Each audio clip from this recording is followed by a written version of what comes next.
Good afternoon. I'm Nigel Hollett, the Director of CLA Cymru. Welcome to our In Conversation with our CLA Deputy President, Mark Tufnell, and Andy Middleton, Chief Exploration Officer at TYF Adventure. Andy is one of those people who, after meeting him, you come away thinking about issues and ideas you haven't considered before. But importantly, you have a real sense of optimism about getting things done and finding practical solutions and opportunities.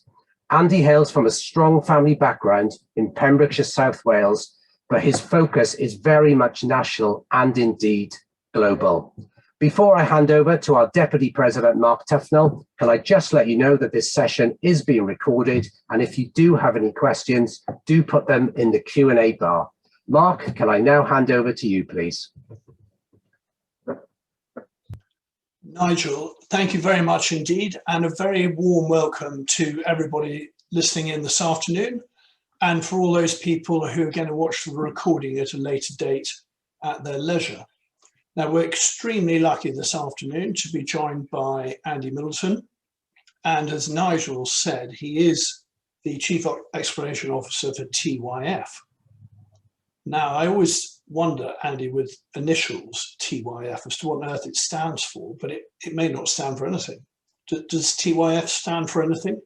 It does. So when we start, well, it kind of does. So when we very first started in business, we started from a grand old building in St David's, which is a converted windmill. And in Welsh, the Welsh name for the building is Tor y Felin. And people, our English friends, used to start calling it TYF because they couldn't pronounce the Welsh. And although we sold the windmill later, which has become a luxury hotel, we kept the initials because that's what people knew us by. But also, handily, Tuv or Tuvir in Welsh is the root of the world to grow, and that's about everything that we do as a business. Thank you. Now, tell me though about a little bit about your background, just before we get into the meat of all the current issues. I gather you studied geography, and there you must have created a love of the land, a love of the soil, a love of structure. And there's so much structure within Pembrokeshire. But tell us a bit more about that, and then your thoughts as to how you go from studying geography at university to setting up and running TYF. Sure, thank you. So, I was born in this tiny city of St David's, and for those who don't know it, it's the smallest city in Britain with a population of 1,600 people, yet gets 500,000 visitors a year coming down to spend time on the coast and beaches and so on. This is my childhood growing up space was a pristine national park of coastal and sea environments. And so nature was always a really close part of my playtime and my learning and everything that was growing up around. I did a degree in geography in Sheffield, and what I didn't realize at the time was that taught me systems thinking. And systems thinking wasn't talked about then as a discipline, but when you're studying a topic like physical geography and studying plate tectonics and soil erosion, or the gas exchange at the leaf of a plant and climate systems, you're shifting in time and space and size from in and out all of the time. And later, when I studied sustainability at Schumacher College in Cambridge, I realized that what we'd learnt was how to connect the dots between time and space in a way that we can tell a different story around sustainability. And so after my degree in geography, I traveled for a couple of years. I worked in a gold mine in Australia, which is, if you ever want to create a career in sustainability and have a conscience to deal with, digging up a valueless, high value metal from a hole in the ground and mixing it with cyanide and mercury, leaving that behind is a good start point. So I mined gold for 6 months.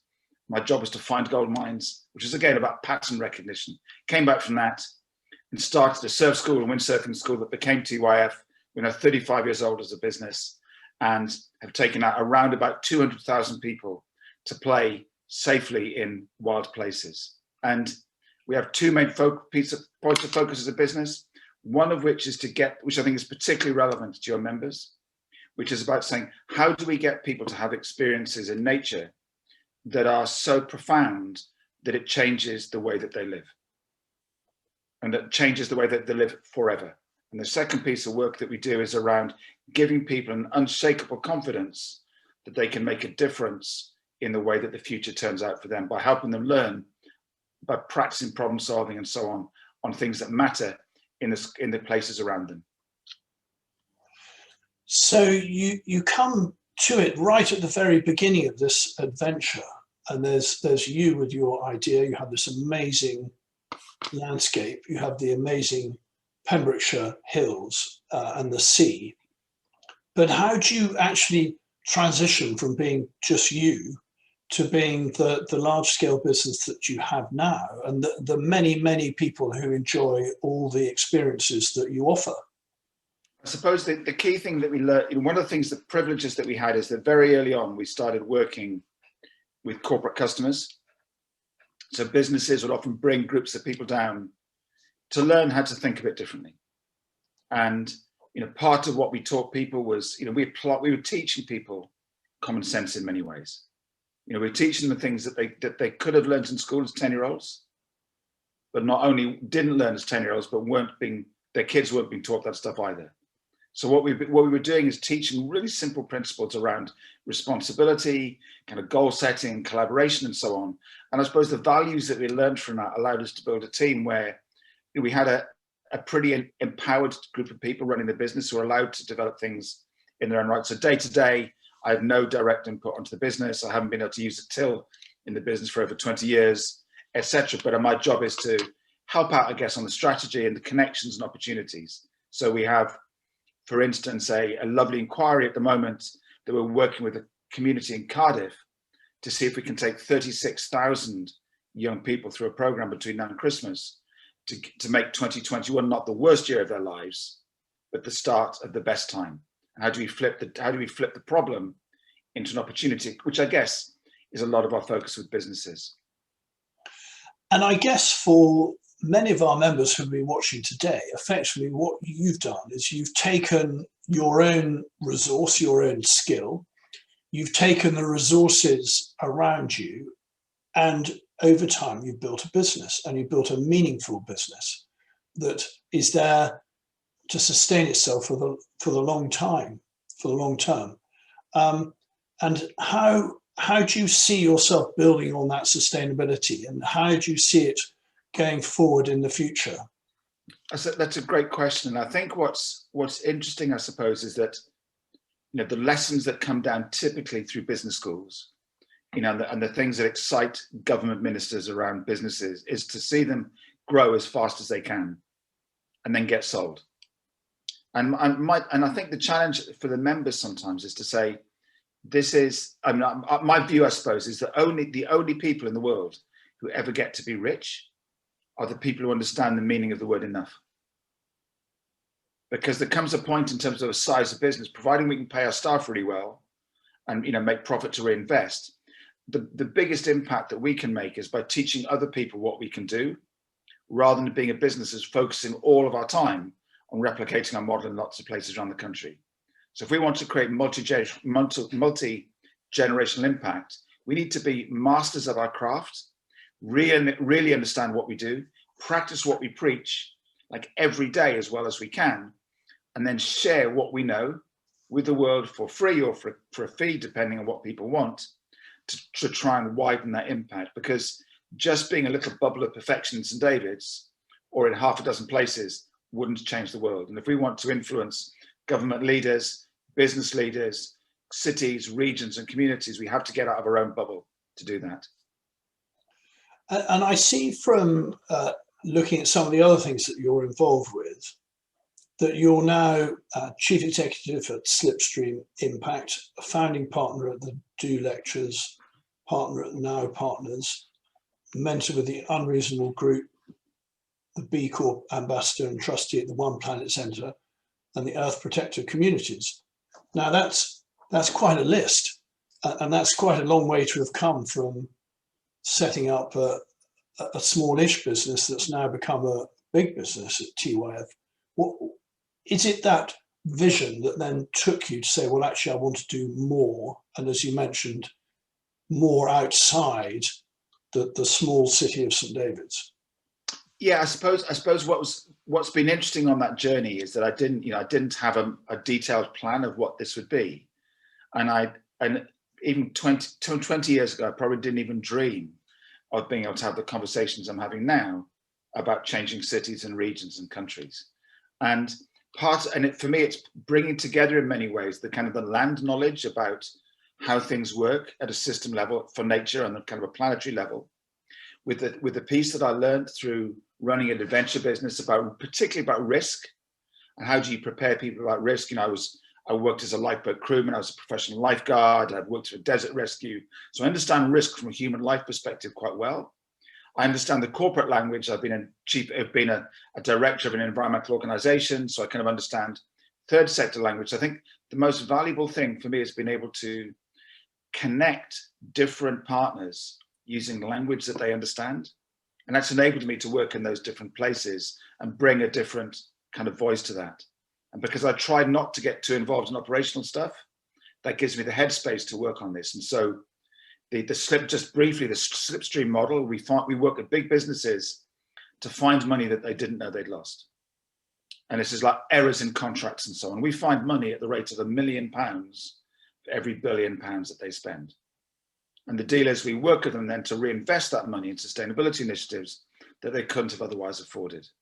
And yet, knowing the difference to make is how I draw on my environmental connections and my land connections and my food connections and so on to bring those together. So for me, all of those little different pieces are hyper connected. So the people I work with at Unreasonable, who are doing incredible work on things from kind of composting to rural enterprise to power and water and new farming approaches, are the people, of course, I can connect into the farming community, or the land community. So that explains, if you like, the corporate side and the business side and the part that so many of our members understand, because our mission is to make a surplus and a profit from our land holding and run a successful, sustainable business. But what drew you to become part of Natural Resources Wales, which is very much on the governmental side of policy? Great question. So I recognise I very much sort of stand on the shoulders of giants in terms of that. So my father, Dr. George Middleton, who's 99, and my grandmother on the other side of my family were both pretty active in terms of trying to change the worlds they were part of. You know, my grandmother was a chair of a health board in Yorkshire in the 1970s, which is like been unheard of. And just these stories told at the dinner table about fighting the system to make it better were just part of what we grew up around. And no one ever said, you know, you should try and make a difference. But, you know, I did my first public demonstration of life-saving when I was 6 years old. So kind of like trying to give back was part of just what was kind of in the blood, I guess. And, you know, so from serving as a kind of school governor and a community councillor or city councillor in St David's, then on the national park, then on the board of CCW. And then, you know, from then when the opportunity came up to join Natural Resources Wales and this new organisation was a really exciting opportunity to try and join dots in a way that hadn't been done before. And so I spent 6 years on the board there, and, you know, it was frustrating and enlightening and rewarding in equal measure. And I think I've never worked with a group of people who are more passionate about what they do, yet fighting against a system that was never designed to allow them to do their best job. And thinking of joining dots, which is a really good analogy, you mentioned to me earlier that you're also involved in the water sector over in the east of the country with this new body that's been set up. Could you tell us a little bit more about that? Because it's effectively sharing your involvement with another type of resource, in this case, water. So there's a couple. So the project that's with you know, there's a couple of streams of, to pardon the pun, kind of streams of work that developing potentially with Anglian Water, which are early days yet. But the kind of thing that we're interested in doing is echoes work we're doing elsewhere, is to say, if we, and I'll go back for a second to my world of adventure. So we know that to keep people's children safe, that you would want the guides taking your kids out to have the skills to deal with what was coming before it arrived. Because that's what safety looks like in the outdoors or on a farm. And yet, around climate change and biodiversity loss and so on, we haven't taken that approach as a country. And we're willfully pretending that the skill sets we've got now are enough to deal with what's coming. So the kind of thing that we hope to do it in the east of the country would be to connect water company strategy and innovation work with the work being done by every single school inside those areas, so that every child in those areas, in their communities, who sit within the remit of the East Anglia water area, end up with, in effect, water literacy, biological literacy, food literacy, so that they really understand the relationship between their well-being and the well-being of the water that sits in their land, the crops, the food, the soils, and so on. So it's trying to bring different voices to the table for conversations that haven't happened before, not because people don't get on, but because they type in a different color ink or a font, or they wear different clothes. Bringing together the public and the private partnership, how do you see your own vision looking forward for not only the rural economy, but also the economy as a whole? And we have to think back to last Thursday, which was Earth Day, and then the momentous decisions that have been made by world leaders. What's your vision going forward for the next 10, 15 years? So I suppose my vision is that in the next, so I've been playing around with this idea called Citizen Zero. And Citizen Zero would be one of my grandchildren born last year. And in 2035, 15 years time, they'll be 15 years old. In 2050, they'll be 30. And I think, it's really helpful to stand in the shoes of our grandchildren and grandchildren to imagine what that change looks like. And we know, according to the laws of physics, that it's not possible to keep growing using the resources infinitely, because that's just not possible according to the laws of thermodynamics. But that doesn't mean to say that we can't create thriving rural communities where people have everything that they need by growing different kinds of resources. So my vision, I suppose, is to find the space collectively, particularly with people who understand the land, to step back for long enough and recognize that the standards that we've been using to measure performance were never set anywhere with the intention of creating better conditions for our grandchildren. All of the environmental legislation that many of your members need to comply to is based on a doing the wrong thing better strategy. It's put a bit less pollution into the river, put a bit less plastic into landfill, do whatever, but we're not starting from the other end of the stick. And I think we were chatting just before we started about the way that some of your members have got legacies lasting back hundreds of years on their land. And I think we need to have the courage to start looking hundreds of years ahead and saying, in that journey, how much we'll be putting into landfill from farms? How much soil loss will we be tolerating? And if it's none, when did we start the journey collectively to replacing soil loss and biodiversity? So for me, in terms of that vision, I'd like to think within the next 5 years, we've really got to grips openly and collectively to developing the plans that can deliver that seismic shift that our grandchildren will thank us for having made as good ancestors. Because building on that theme, we have the government net zero target 2050, and there's a change in that as we go forward. There's been a change with President Biden. We've got a sort of hard line with motor cars. So you have to buy an electric car after 2030. That's a very tangible thing that everybody can understand. We can understand now why, we may not like it, but we can understand why it's happened. The Welsh government has decided to put the whole of Wales into a nitrate vulnerable zone because they're concerned about nitrate pollution in water. You talked about landfill, but can you see specific measures that members could take off their own bat and encourage other friends of theirs and members to actually do, to build on that?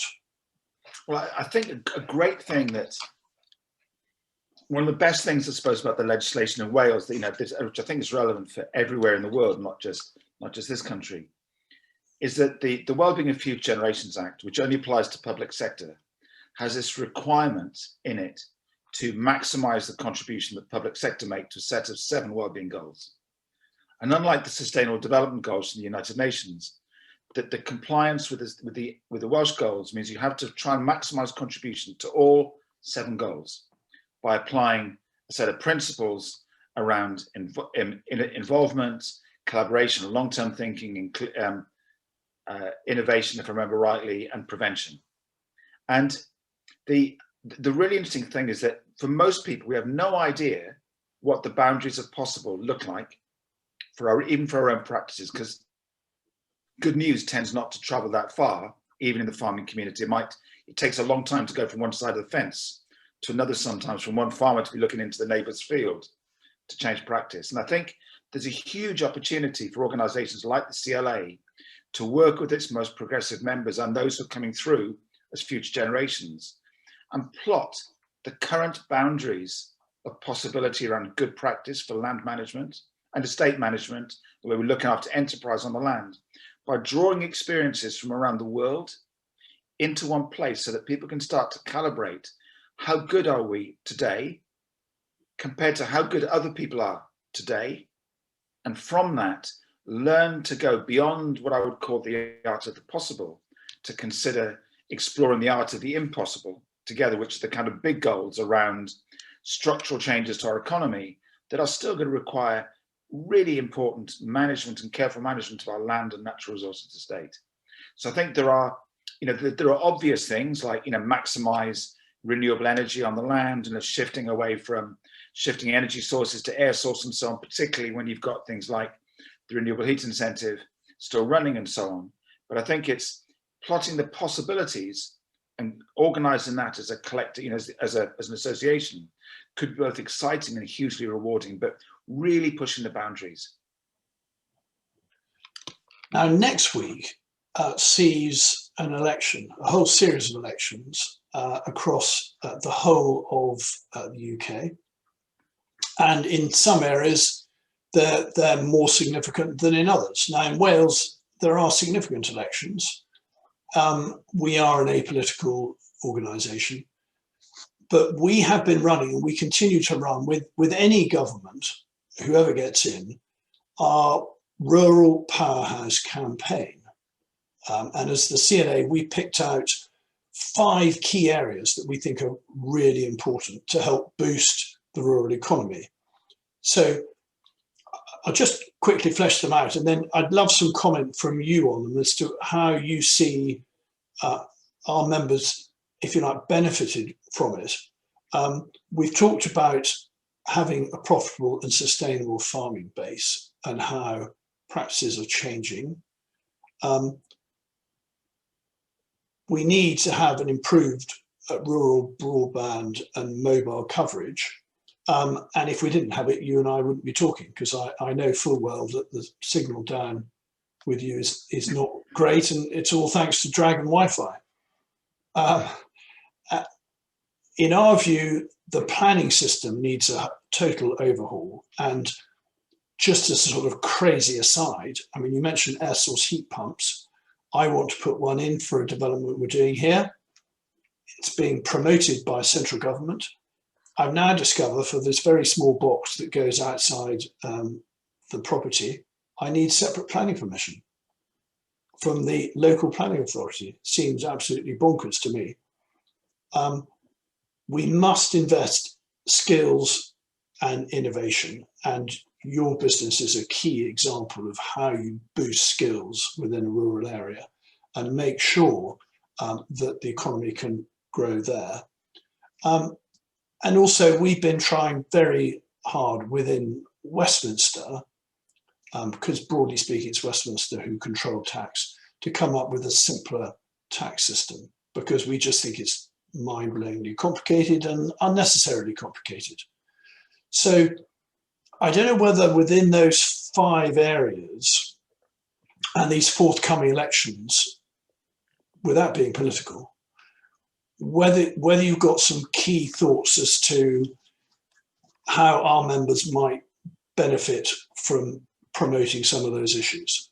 Great question. And like you, Mark, I am, I have strong views on social value and social justice and so on. But I will work with any political party who are prepared to do what's right for the people of, for the people of my constituency in Wales. So to come to your points there, I think the one of the big opportunities around, particularly around the kind of the profitable side and the sustainable piece about land, is that there is this pretty scary research being done in the States by Rethink X about the kind of the value of land as alternative meat products comes into play, and this is a very different farming model, as you know, to the UK, but they're talking about like a 70% reduction in land in 10 years as you get price parity on artificial meats. Now, I'm not endorsing that one or the other, but this is a tide that's coming of businesses who've said their intention is to take out the entire grown meat market. And so if I was in that space, I'd be paying attention to what's happening there, as for one, because there's a really big sea change happening.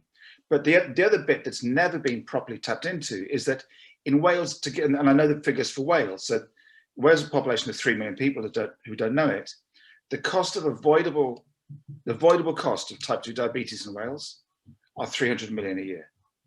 The gross costs of mental health are 7.2 billion pounds a year, just in Wales. So that's the gross cost of people, stress at work, as well as kind of treatable costs. And at the minute, I think we've got a really poor connection between rural estate, at the broadest level, green spaces, and health.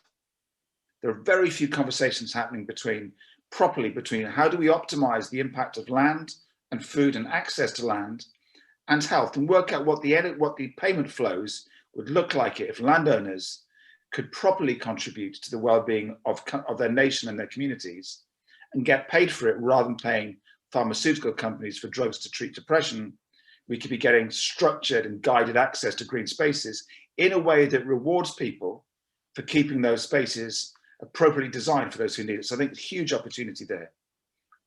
Rural broadband, with you 100%. I enter events like this with trepidation, just not knowing if things are going to drop down. These things are solvable, as you know, with wireless networks and stuff. And I think the government just needs to recognize that not only is it essential for our own lives, but for those businesses wanting to diversify and allow others to work from their buildings or the proximity, they cannot do it today. And I think post-COVID particularly, it's vital that we make the whole country available as a place for people to work from without traveling. And there's clear social and carbon benefits. Planning is, like you, one of those don't get me started issues. So when I was on the board of the National Park, of course, I sat on the planning committee along with my colleagues. What struck me was the paucity of training given to the planning committees about how to make better decisions. So I think we have two main problems, one of which is, broadly speaking, the planning law is not fit for purpose because it focuses on way too short a timeline in relation to the big challenges of our time. So, the idea that you couldn't put in an air source heat pump because it doesn't look right, despite the fact we know that increases the chance of climate change, is complete nonsense. And we need to have a robust conversation, I think, working backwards from what an appropriate planning law would look like, that of course preserves the integrity of ecosystems and improves them, but also recognizes that, and your members know this better than anyone, that, the temporality of structures around buildings and farms is way exceeds the lifespan, of a heat pump. So I think it's got to be changed. And in my mind, it's treated too much like a science and not acknowledge that it's an art. And if it's seen as more of an art, therefore flexible, we could find much better ways around the system that would allow us to do better things for rural communities. Skills and innovation, 100%. I think we need to, sometimes, the scale of challenge, I think, on skills innovation is hard to know where to start sometimes. Part of my background, I was very fortunate to spend quite a lot of time bumping down some of the world's biggest whitewater rivers in a kayak or raft and so on. There are 6 grades of difficulty in a river, going from kind of gentle meandering streams to flying off waterfalls. As a species right now, we're about to head into a class 6 cataract as we experience the impact of the climate and biological emergency. Yet we're scarcely preparing people with the skills to paddle around the lake that's at the top of the river. And I think the challenge for our future generations of farmers and landowners, as well as those current ones, is to say, what would the skill sets look like if we knew that within 15 years, we had to get to 80% down on carbon, if we knew that if we don't restore biodiversity, the impacts are so much wider. So I think, again, I would recommend that collectively we draw breath, take a pause and stand alongside our 15-year-old grandson and say, what skills will I need to have learned to make your future that's part of that. And as for the tax side, again, I'm broadly would be in favor of kind of output taxes, so pay for what you use and pay for the impact that you create. And again, I think in the same way that there's really interesting law developing around for instance, the Stop Ecocide Act, which is being proposed and being guided through the international criminal courts by Belgium and the French governments. I suspect we need to have like international thinking of a high level again about how to reform tax so that again that it serves current as well as future generations, and and recognise those who look after land for the benefit it brings, as well as the wider transaction tax of doing business. I think with health and well-being, it's interesting how government looks at the whole programme, because it's ended up being siloed. And I think that's what's so sad about government. It's all done in government departments. There's less chance of it happening in Wales because the Senate's a smaller structure. But certainly if you look at it in Westminster, you've got the Department of Health, you've got the Department of Education, you've got DEFRA, you've got DCMS. You've got all these departments that are all actually trying to help you and me have a healthy life. They've all got their own budgets, but they're not very good at working together. And I think that's where private individuals and private companies and businesses they are able to cut across.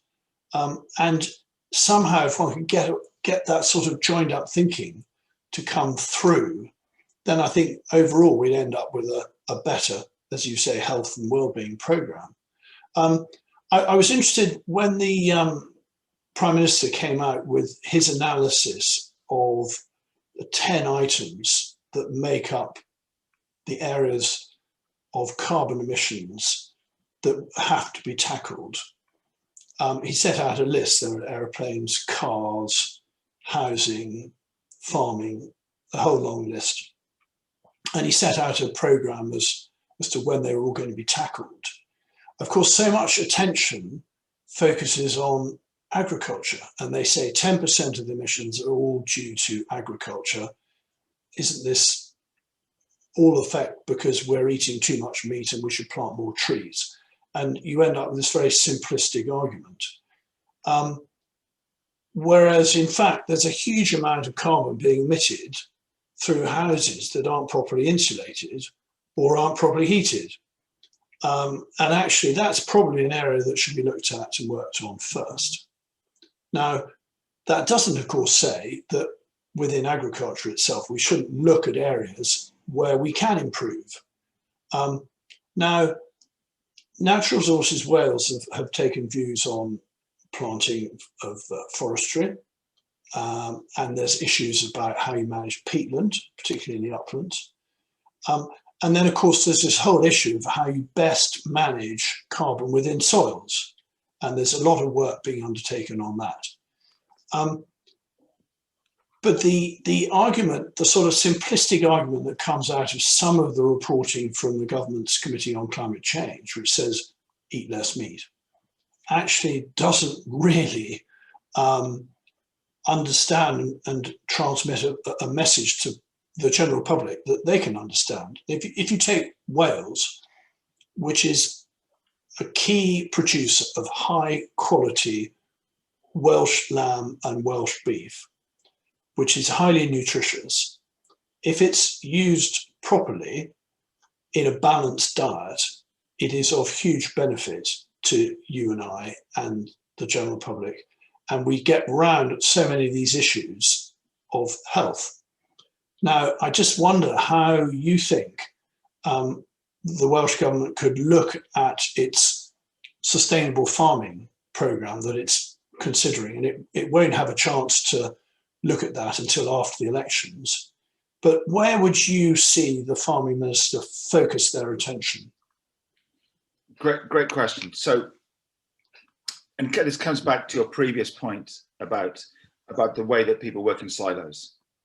So for a long time, I've had this niggling sense that with a country with good sustainability legislation, it should be possible to make Wales a test track for the world on how we do sustainability at country scale. And with colleagues from an organisation called North Star Transition, we brought together a project called Wales Transition Lab, where we're trying to work out what would happen if you optimised the relationship between nature, food, and well-being at a nation scale.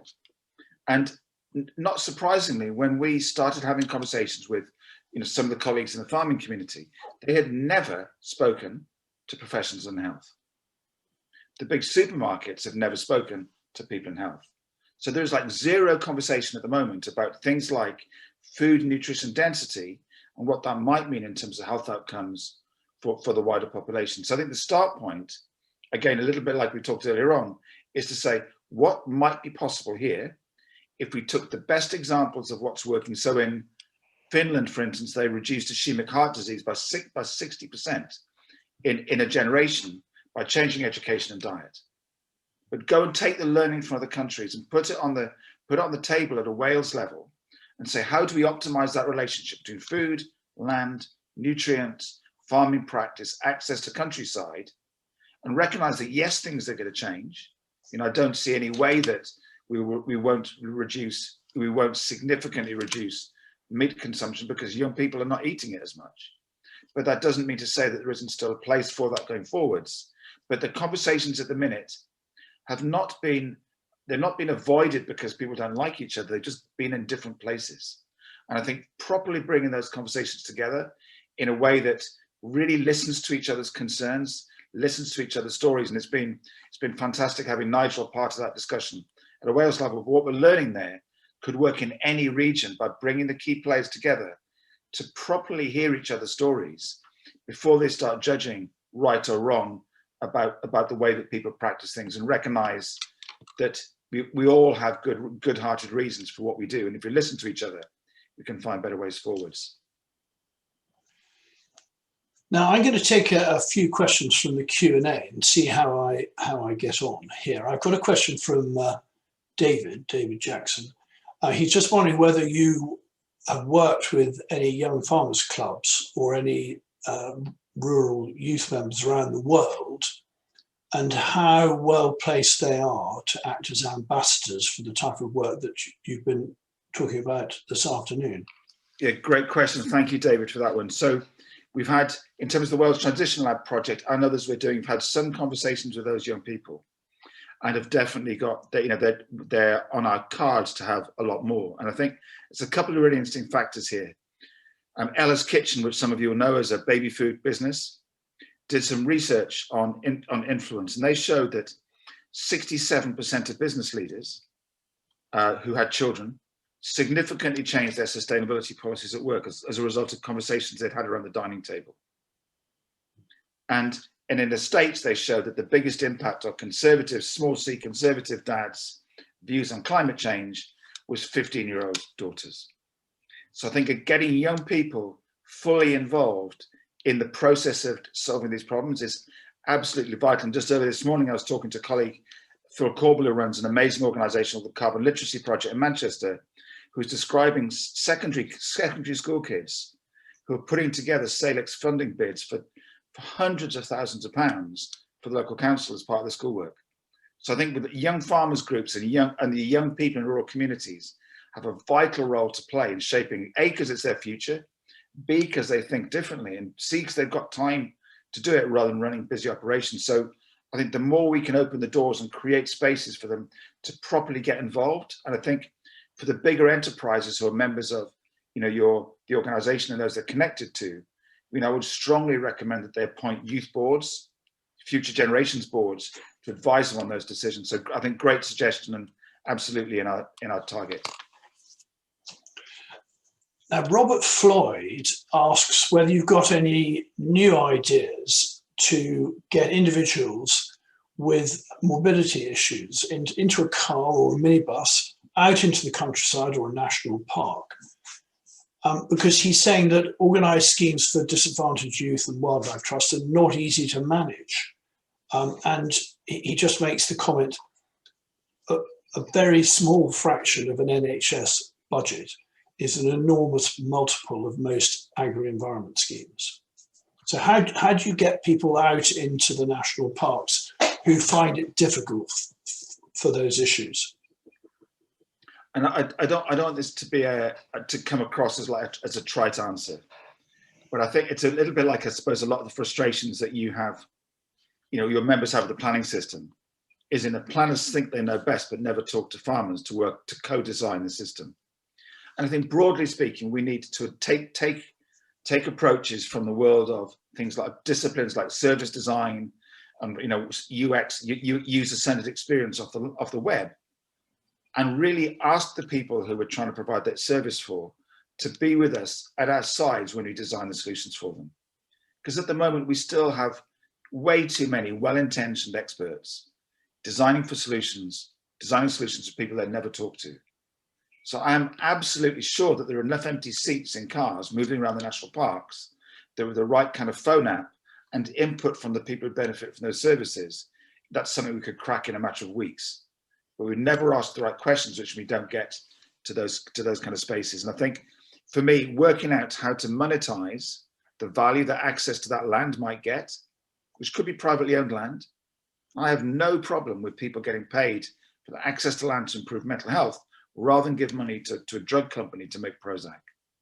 And at the minute, but that needs the same kind of revolution in health finances it does in planning. What else have you got? Well, I've got a good follow-on question, actually, from Michael Valencia, who's asked whether he's saying effectively the recently retired are in need of continuing stimulation, and it'd be hugely beneficial to their health and well-being if they could get out and about.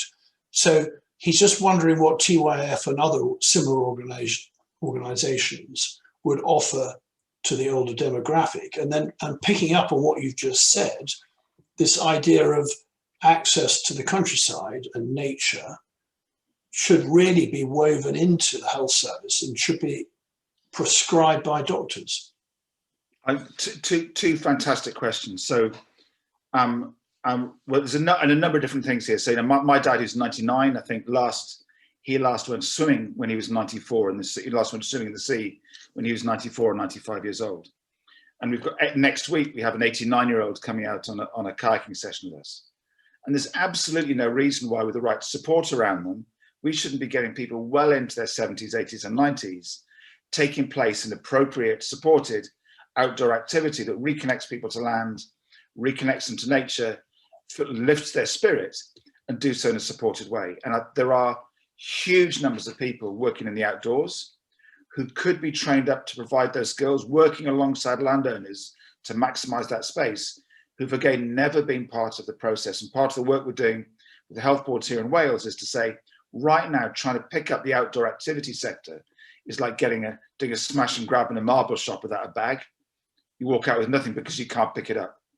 And actually, we need to get the sector together so you can work coherently as your members do, and provide joined up services for commissioning boards and health, so that landowners who own the assets, people who could take others onto them to provide health benefits and health services and social services have a shared conversation about benefit and get rewarded fairly for doing that. And there may never be the areas to make the greatest money, but it can be definitely of value to those people. And that means rethinking a lot of what we're doing around access to kits and so on, but also how do we get not only older generations, but how do we get much, much younger people starting to learn skills in nature, learning skills about the land, learning how it works so that they change that. And there's some work done by the Areas of Outstanding National Beauty, the charity that runs that, the Association of AONBs, showed that people whose experience of nature has an emotional context to it. So you feel it in your heart, not just go, oh, that's a nice view. The people who feel it in their heart are 10 times more likely to show pro-environmental behavior. And our job, I think, as landowners and land managers, is to work out through whatever experience we provide, whether that's tourism, food, access to countryside or wider diversified businesses, maximize the chance of people having that emotional connection to the space around us. So I think that's vital. I mean, just as an aside on this issue of getting older people out and about, when my mother was alive and she came down to Pembrokeshire, down to White Sands, we were able to hire one of those splendid wheelchairs they have down there with huge, great wheels on the front, and we can whiz her along the beach and get her out and about. She thought it was absolutely fantastic. I've got a question here from Cindy Betley, who's, I think it's based around climate change. I think it's based around carbon and how we cope with it. She's quite rightly saying she feels that each country should make a significant contribution to try and help make a difference. And she wonders how you think we can get those countries to help. What can we bring to bear on them to encourage them to do the right thing? Particularly when you think of someone like President Bolsonaro, who perhaps doesn't have quite the same views as you and I might.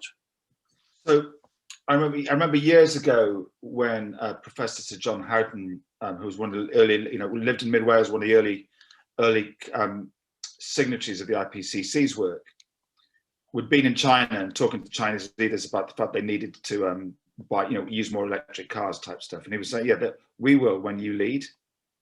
So I think there's a really important piece about if we want others to follow us and be inspired by us, we need to absolutely be walking the talk in terms of our own practice, because it's unfair to ask people to do things we're not prepared to do.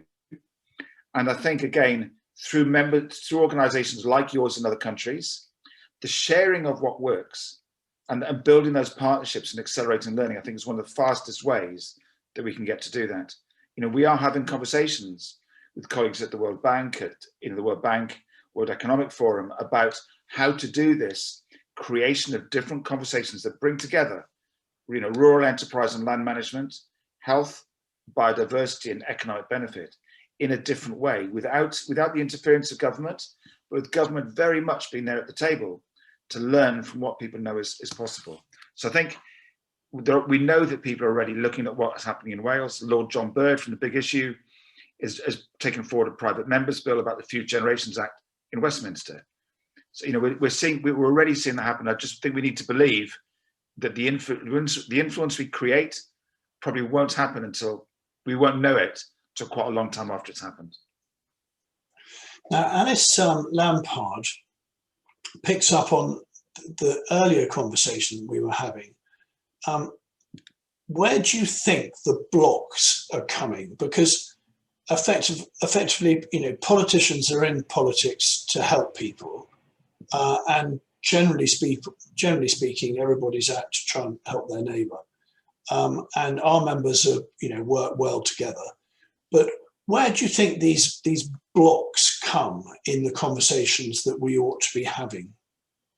Great question. So I think the answer to this is partly the same as it was the planning question. So what stops planners making different decisions is partly, the threat for financially strapped organisations being taken to judicial review by people who think they've got an unfair decision. And they can't afford them, so they go for caution. But I think what blocks a lot of people's decisions is the way that we measure success in terms of the kind of future generations' impact is wrong.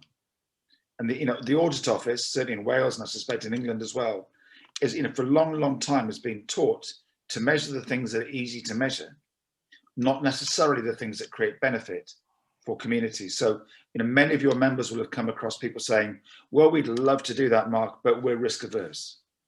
And nearly every time that people say we're risk averse, they're actually doing something that makes the situation worse, not better. Because being risk averse means reducing the chances of bad outcomes.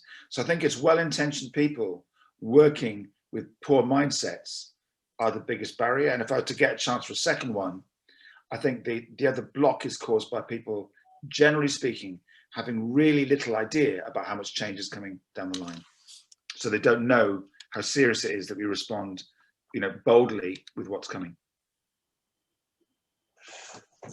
Now, Alice Robin has come up with an excellent comment here and would love your view. She says that school grounds are currently an underused resource at the heart of most communities, certainly the ones that weren't sold off.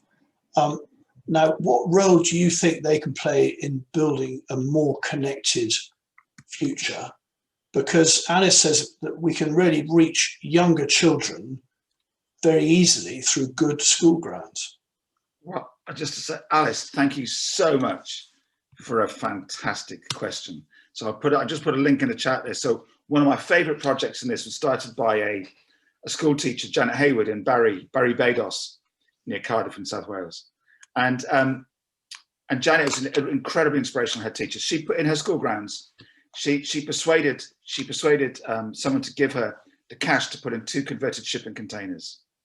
And these shipping containers, big box buoyed in Wenglish, half Welsh, half English, is big food box.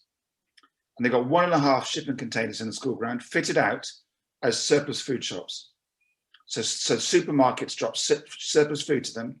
Parents who can't afford food can turn up and get good quality food for free. Those who have cash can pay a bit for it. Every box is surrounded by growing schemes so kids get to learn how food grows. And there's a wrapping around that of curriculum-rated content about food literacy. So to understand the relationship between our body development and our brain development, what we put in the stomach, food and the economy, food and nature, and so on. And our goal is to get those into 75% of schools in Wales by the end of 2026. And I think if we can use school grounds and some of that surplus space to create A, address food poverty, and B, address food literacy, we could create a whole generation of people who both not only get to have a different relationship with food and where it's come from, but also change their parents and their community's views of that. And that could be done really quickly at low cost. And again, I think members could be vital with that. Lisa Craig Griffin has put a comment in the Q&A bar, which is well worth highlighting here. She's saying that NHS England is currently running 7 pilot test and learn projects in England. And these are looking at green social prescribing and how we can make this more accessible and financially sustainable. And these are real opportunities to get the health and the green sector working more closely together. And it's an opportunity for anyone who's interested to get involved. So it's very encouraging to hear that some of the issues that you and I have been talking about are actually starting to be addressed. Absolutely, Mark. And I think for me, one of the things that kind of makes it a little bit sometimes feel like someone's walked over my grave is when you hear phrases like test projects, because we haven't got long to sort this stuff out. And the problem is that we don't, in terms of things like green prescribing, we don't know whether the right budget for that, is 250,000, 250 million or 2.5 billion. And my sense is that mental health is one of the biggest challenges biggest cost for the NHS. Guided time in rural spaces, rural crafts or whatever we're doing could have a massive role to play in dealing with that. Yet at the moment, we haven't really got a sense of saying, if we took the evidence of mental health and physical health challenges at face value and knew that we couldn't fail, what is the goal that we'd set out to deliver in terms of the countryside's contribution to the national health outcome? And I think with members to work together to say, how do we find out the art of what's impossible there? If you couldn't fail, what's the highest level we could deliver green and social prescribing at in a way that will deliver health benefits that are better outcomes than the current ones we get by giving pharmaceutical drugs? So massive opportunity there. And it is good, of course, to be doing pilots, but too often the pilots get reviewed. You wait until the next political cycle and do a next pilot. Instead, I think we need to say together, how do we use our collective assets, half of Britain or half of Wales certainly, and open that up for the health of the nation and get paid a fair rate for what we contribute to that. Now, Andy, I'm going to ask you a couple more questions and then you're going to be allowed off to go and have a cup of tea or a large gin and tonic. It's about renewable energy and about the planning system. and how we allow new homes to be built, preferably affordable homes, because 300,000 houses need to be built to meet government targets, and housing's really expensive, but we need to have them built effectively, heated effectively, and run effectively. But there is a sort of, there's a balance that needs to be met. How are we going to generate the electricity? Where are we going to put the houses? And how are we going to cope with big investments in renewable energy? And is there going to be a huge tidal race that could generate tidal energy? That's so good of you, Mark, to just leave a couple of simple, short questions for the end there for me to squeeze in under the bar. So, I think we have to think. There are clear benefits of urbanisation in some ways in terms of carbon, but I think the idea of making sure we have space particularly on farms and rural properties, for people's children to be able to live there if that's what they want to do, as well as having small scale development of low carbon properties, is essential. There are amazing projects in Wales, and I put a link up here to one of them, Down to Earth, which shows that you can build a 2-bedroom house out of UK grown timber for around about 50 grand. If we can find different relationships with land, which might mean doing leasehold access to land from landowners, where I might pay £1,000 a year forever for a piece of land, and I build a house that cost me 50 grand. If I did that, I would save £100,000 of mortgage cost of a 2-bedroom house. If I did that, I could work for 4 days a week. Nothing else in my life would change. So I think we need to have a radically different look at property development and see how do we enable people to build their own houses with support in different ways using low impact materials. And if you get the house design right, as we know, you don't need a lot of energy around it. I think there are areas to be explored, I suspect, around how do we better place the existing renewable technology we have around, particularly around PV, in a way that allows people to still graze underneath it, put them on higher stands and so on. But the key is to think about how do we use less energy rather than cover the entire of our countryside in renewable technologies. And I think by working that backwards from how low can we get, you can both design housing solutions that are low impact and then optimize the spaces around farm, but the spaces on farm buildings that I drive past are nowhere near optimized in terms of PV and so on. It's in the LED technology, battery storage, every farm should surely be maximizing its roof coverage on south facing to collect on farm electricity and use that in an economic way. So Andy, a bit like Desert Island Disc, the last question. One thing you'd like all members to do this year, just one thing. So it's only one question. Great. I want to make 2 things. Come and see us and jump up here. No, the one thing I'd like everyone to do, is to shift their pension into a fully green pension. That'll have 26 times the benefit of anything you do in your house. So shift 100% of your savings into pensions that will actually create a future that's worth saving for. So that's the other, number one. And my bonus question, because you're a kind Desert Island DJ, is to have a conversation with your children and grandchildren about the decisions that they'd like you to start making today for their future. Andy, thank you. I've really enjoyed chatting with you over the last hour. I've just got 3 things to say to the members who are still on the call, just 3 things to highlight. There is on the telly tonight, apparently there's a broadcast all to do with the election. The Welsh leaders are on tonight.